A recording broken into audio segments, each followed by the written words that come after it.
L'Air Obscure Expedition 33 on the surface is about a very French-adjacent town called Lumiere, with a population of people who are living in the shadow of both a giant monolith and constant reminder that their days are indeed numbered. The monolith bears that number, shining every year before a towering woman will erase the painted number to replace it with one lower. This tradition started at 100, counting down year by year until the present day where it reads 34. That number indicates the maximum age that the people of Lumiere and around this world can survive. Once their age matches the number of the monolith, they are erased from existence in an event called the Gommage. Part of the world lives in a sort of melancholy understanding of the event, taking to celebrating the Gommage with beautiful, abundant flowers that are given to those who are going to their Gommage and worn as symbols that they are leaving their home for good.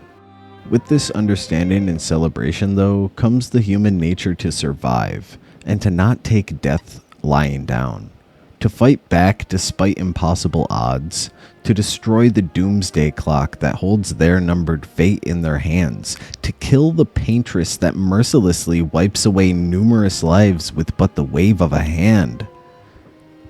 These are the expeditions. Battle the paintress. Know that Lumiere fights with you. Let the stones of her monolith crumble. Let her body lie at the end of the world, unable to paint another death.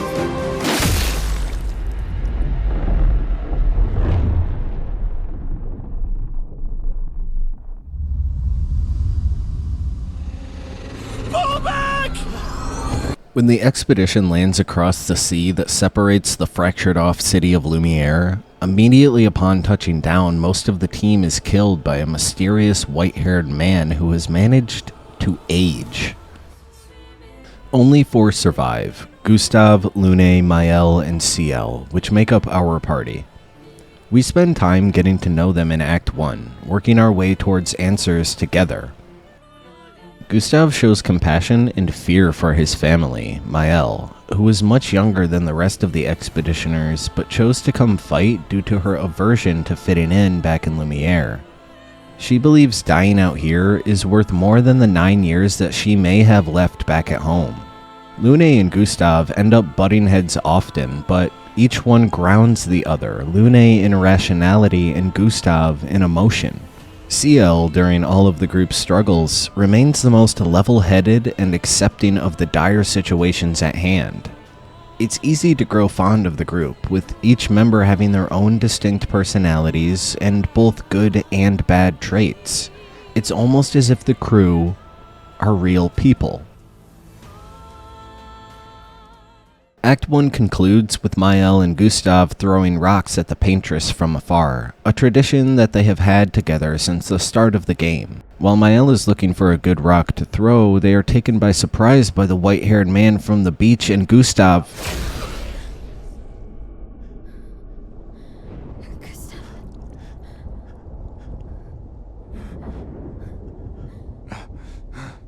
Run.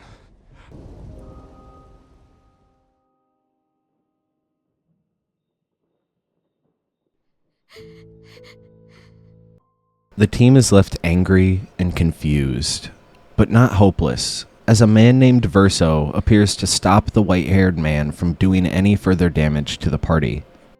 Bearing a striking resemblance to Gustave, Verso steps in and effectively takes Gustave's place in the party.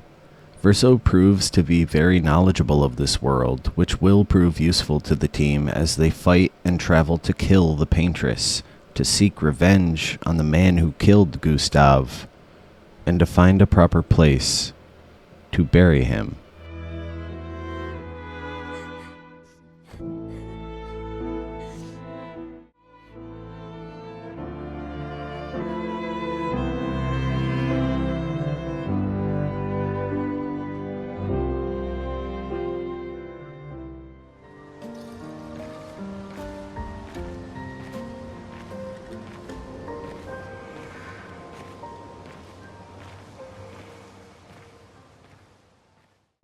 During all their travels, the true identity of Verso, the mysterious man who sprung to action directly after Gustav's death, has been a mystery.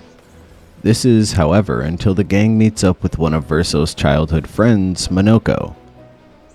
Due to an overzealous Monoko, the group is split up. I'm sorry, I fucked up. I just wanted to... Lune, Ciel, and Monoko being separated from Verso and Mael. During their time apart, Lune finds a journal from a previous expedition that reveals to the rest of the gang that Verso has been traveling with many prior expeditions, and one of those expeditions found out about Verso's real identity.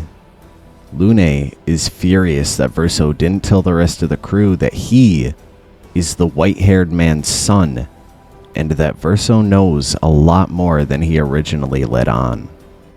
When the gang is reunited, there isn't much time to discuss his omission of truth because... I'd really like for you all to survive this.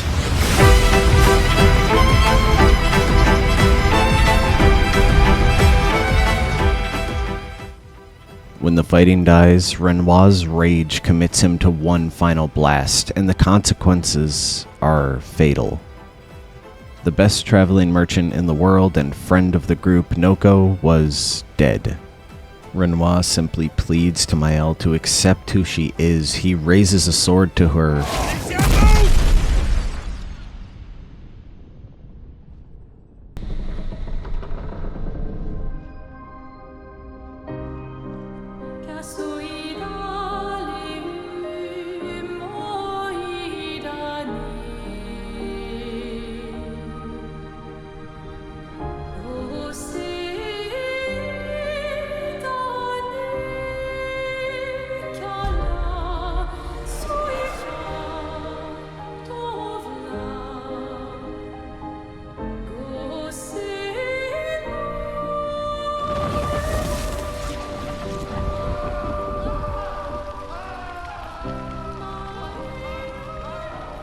What is that? Monoko's knowledge of Gestrels regains some confidence in the team after telling them that Noko can be brought back to life, but it's quickly stripped away when he asserts that it will not be the Noko that the team once knew. It will be... a different Noko. The one you knew is gone. I think this theme is important to remember because I think what it's trying to say is that life that has been recreated in the image of somebody is not truly that person because they do not have that person's memories and experiences. Life here is created, and as hard as these creators might try, they cannot paint the memories of somebody that they did not live as. Verso's knowledge helps the team travel to the Axons, powerful beings that hold enough chroma or energy to be able to defeat and harvest that energy for themselves. What this looks like in our hands is a sword wielded by Mael, and only Mael, to pierce the shield that encompasses the Paintress and protects her from any intruders. The team has been able to do what seemingly has been impossible and reach the Paintress herself, but something's wrong. The attacks do nothing, but Mael doesn't seem to think...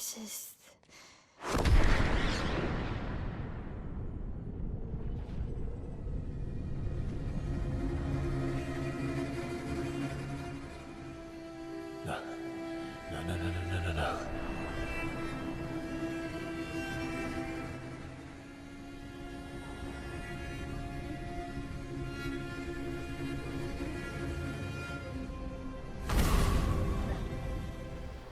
A truly sickening scene plays out, the Paintress burning everyone except for Verso.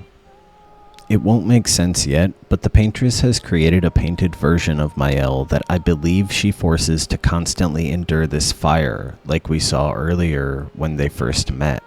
And upon seeing the resemblance of Mael to the one that she is wishing to punish, she gives the expeditioners a look into how she feels about Verso by not burning him, and how she sees Mael, who's been tortured with these screaming flames before.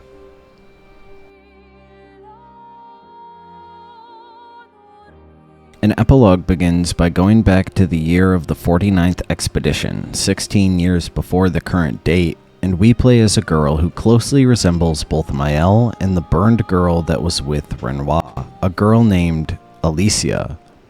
We walk through the manor that we've been to many times throughout the game, recognizing paintings hanging on the wall as places that we've been and creatures that we've slain. Alicia walks up to the painting that her sister Clea is calling her to, where in front of it sit their parents, Aline and Renoir, and Clea explains everything. Our parents are quite the stubborn pair. They're still fighting each other inside the canvas. He has her imprisoned at the top of the monolith, and she has him trapped beneath. It's a stalemate. You're as bad as Aline. He's not Verso. He's a painted copy built from our mother's memories. You do well to remember that. Let's keep going. The world of Expedition 33 is set inside the four borders of a canvas that we soon learn exists as a painting started by the real Verso, who in real life is Alicia's brother.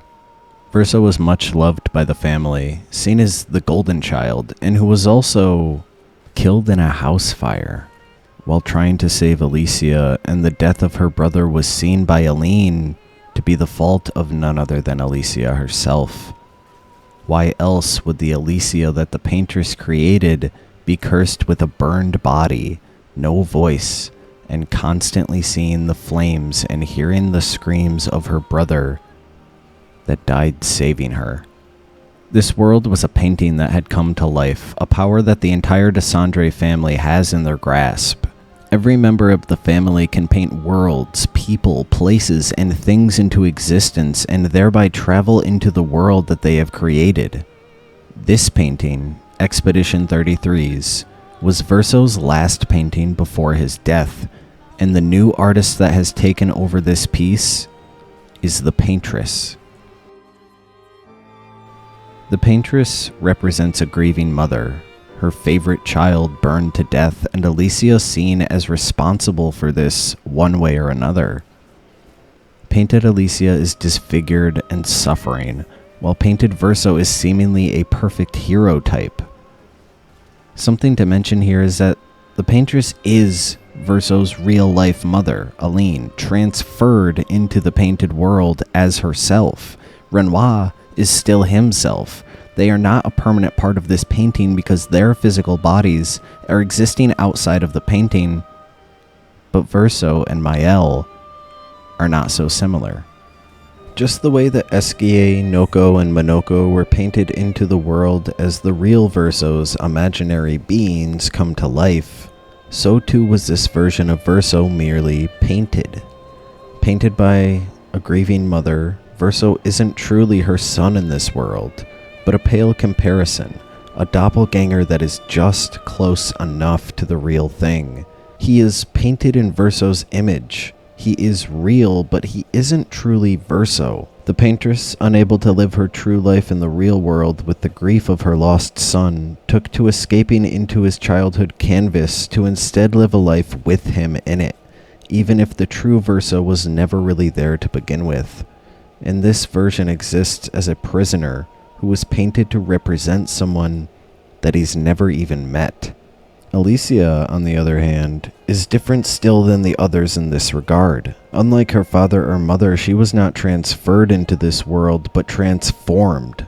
Alicia was effectively reborn into this world, forgetting all of her own memories from the real world and instead replacing them with no memories, and able to create new ones in a new world under a new identity. A young girl named Mael. Throughout the entire game, we don't know this fact, and when I first learned it, I thought that it was kind of sweet and poetic. Alicia was more or less shunned by her parents. The painted version that represents Alicia still left burned to a point where her face is scarred and her voice no longer able to make sound. Mael, however, gave the real, not painted Alicia a conduit for her to live her life through, a second chance at life, if you will. Although now it's clear to see that that simply isn't the case. Renoir, therefore, as the father of the Desandre family and monster that we've been fighting throughout this entire game, is trying to stop all of this, revealing that he is trying to entirely wipe out Verso's canvas, effectively wiping out the entire world and those who inhabit it. This is what the expeditions are truly fighting against, whether any of the 60-some adventurers before knew it or not. The Paintress is painted as the villain the whole time, erasing those who grow too old for her monolith of death to allow. However, it's learned that this event, the Gommage, was actually a mercy. Renoir entered the painting after Aline in an attempt to drag her out of it and destroy the painting and everything within it so she could never re-enter. To this day, they have been stalemated and unable to make any progress because the Paintress has trapped Renoir in the bottom of the monolith, which stops him from destroying the painting, but Renoir has sealed her atop of it, and no one has been able to escape since. However, with this, she can only contain him for so long, so she creates an event that slowly allows Renoir to kill parts of the population instead of allowing him out of the monolith to destroy them all at once. It's all she could really do with her power. She doesn't have the power to stop him, she can only put a hold on his wrath. Then, Renoir is the villain of the story, but no, it's deeper yet. Renoir, seeing his family being eaten alive by grief and guilt, just wanted to put an end to it all.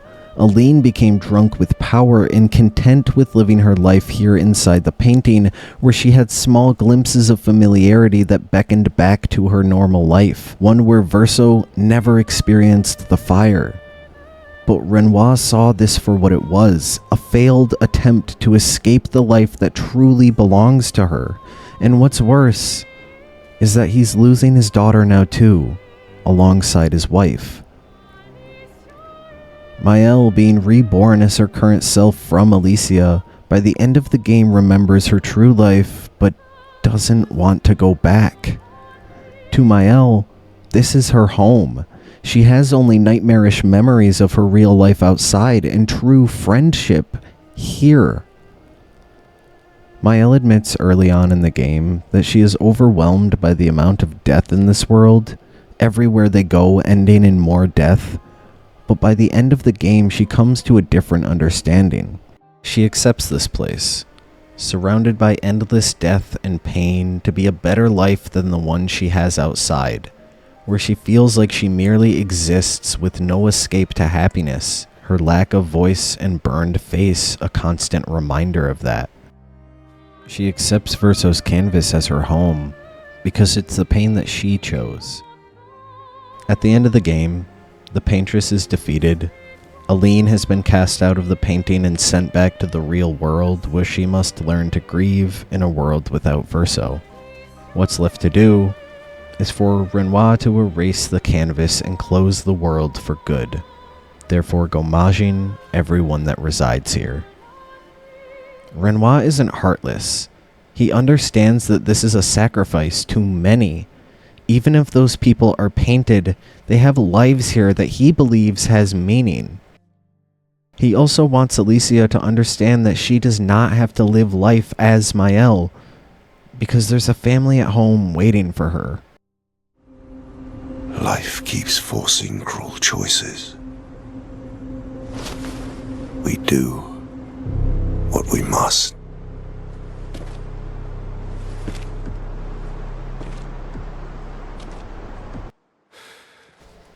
But the expeditions gave up everything for this moment. Countless lives lost in a group effort that all leads to this. 68 expeditions have came and died into these lands in an attempt to live their lives free to die when they see fit.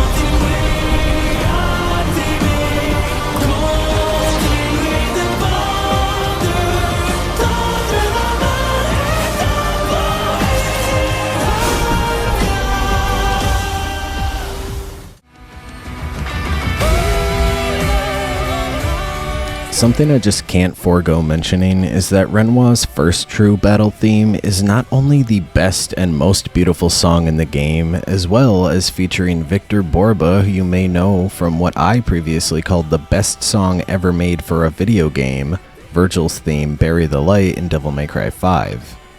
Knowing that the game designers were massive fans of the series, I should have guessed that they would pull something like this.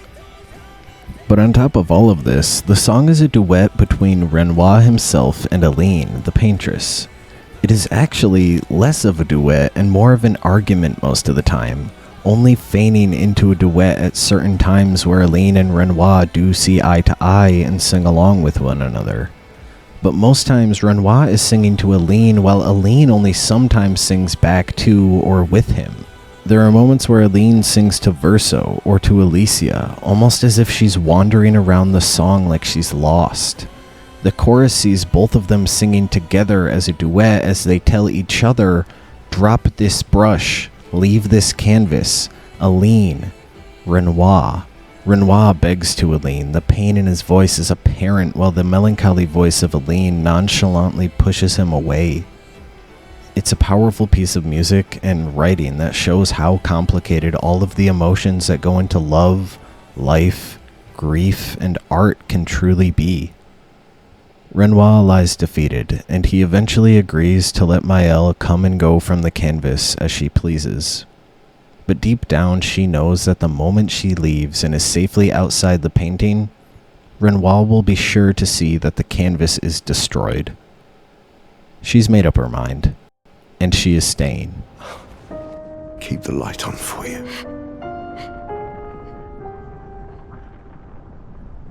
I hope you find peace. Verso enters the portal that Renoir opened to the heart of the canvas to find the shadowy boy that we've been helping all along the way during this game.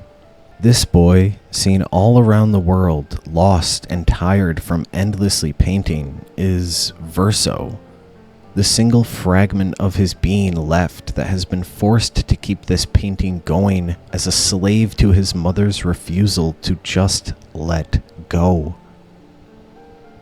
The painted Verso wants him to stop painting. The painted Verso has existed as a conduit for Aline's grief, living a life of expectations that were not his to meet. And possibly the worst yet, he knows that his existence is the very thing that allows this cycle to continue with Maëlle. Here, Verso and Maëlle fight, and the player chooses what side to take. Verso doesn't want this life. Maëlle begs him to consider it. But Verso's mind is made up too. He cannot allow Maëlle to continue the cycle, to not heal from the pain she's been forced to endure, but not forced to face. Maëlle was given something a lot of us in real life were not given. She was given the gift of forgetting her past and escaping to a different world to start anew. That's what a lot of video games and other media are for people here in the real world. Escapism from that world. We're given that option without the caveat that we will forget the pain we're escaping from, however.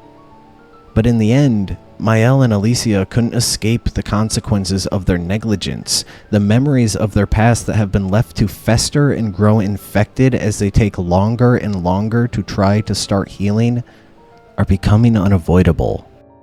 Just like us in real life, Maëlle couldn't truly escape, because a wound left to rot will get infected, and that infection can spread to your heart. Maëlle wins, and Verso is left to again be but a mere prisoner. Maëlle takes the seat as the new paintress, refusing to exit the canvas, and refusing to let go of that one last shard of Verso.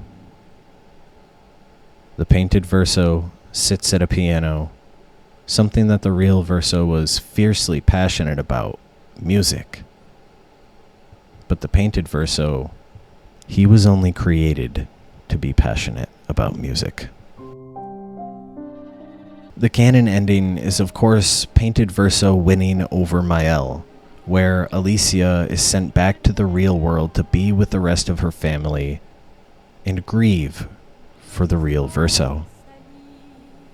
Verso was, of course, the source of all their grief, so I think it truly poetic that the last remaining shard of him is what sent them back together to be with one another and to heal together.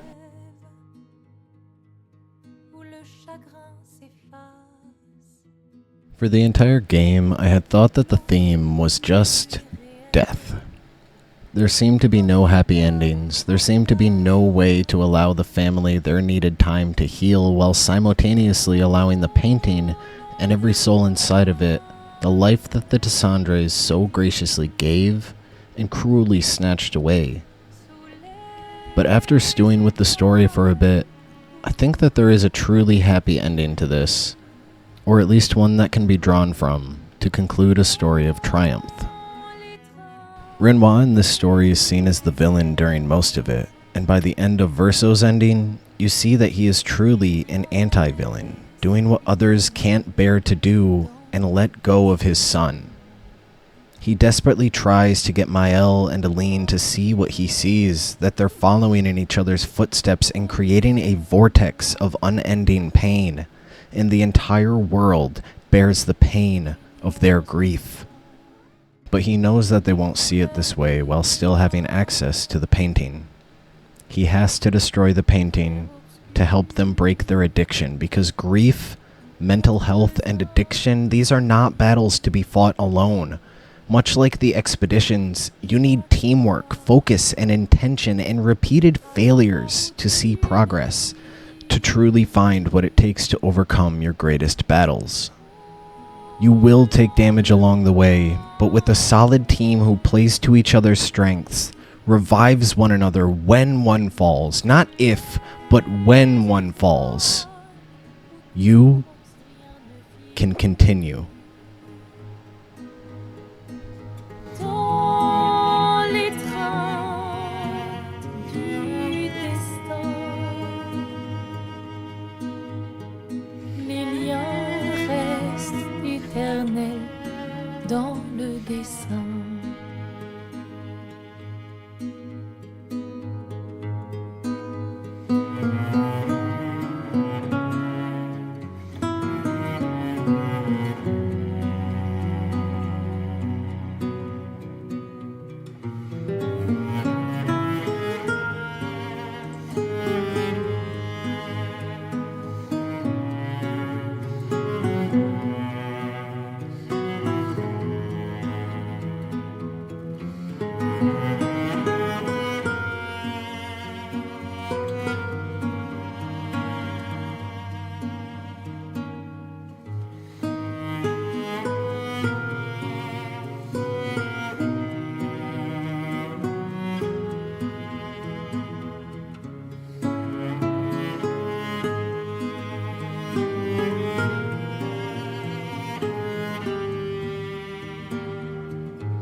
I want to thank you from the bottom of my heart for listening to my interpretation of this game. That's really what this is, a summary of my interpretation of the main theme of this game. I understand that there are aspects of the story that I failed to mention here, and I'm okay with that, because this isn't a comprehensive look at the entirety of the game, although doing something like that would be something I would love to work towards in the future. I make these videos out of a love for gaming, a passion for writing, and a hope that I can look back at my catalog of videos and be proud of myself. And I'm really proud of this one. I make these videos publicly so others can possibly gain from my extensive thought that I put into games, but mainly, this is because I love games, and I love this game maybe more than any other game I've ever played. I have no incentive to say this other than the fact that I care about the money that I spend in this hobby being put to good use, so with that being said, I want to say the following. I'm not someone who's played the most amount of games, but I've played many games over my 20 plus years of holding a controller, and I think that I can say that Clair Obscur Expedition 33 is a true piece of art that left me absolutely floored from start to finish. I will confidently say that this game is no longer possibly the best game that I've ever played, but it's taken the #1 spot from Elden Ring as the most impressive game that I think exists. I cried and laughed during this game more than any other game I've ever played, from the story of Gustav and Mael, down to watching the documentary of how this game came to be from a team of around 50 people that were pulled from anywhere including ex-Ubisoft employees to forums on the internet. I've yet to even scratch the surface of the music in this game, which is probably my favorite part about it. I've had the soundtrack on repeat for a month straight, and I cannot find it in me to turn it off. Tracks like all of Renoir's battle themes, Children of Lumiere, the Mask Keeper's battle theme, Visages. There are so many tracks in this game that combine beautiful opera vocals, heavy strings, booming drums, and I have to stop myself from just gushing about every aspect of this game in this video because that isn't the point.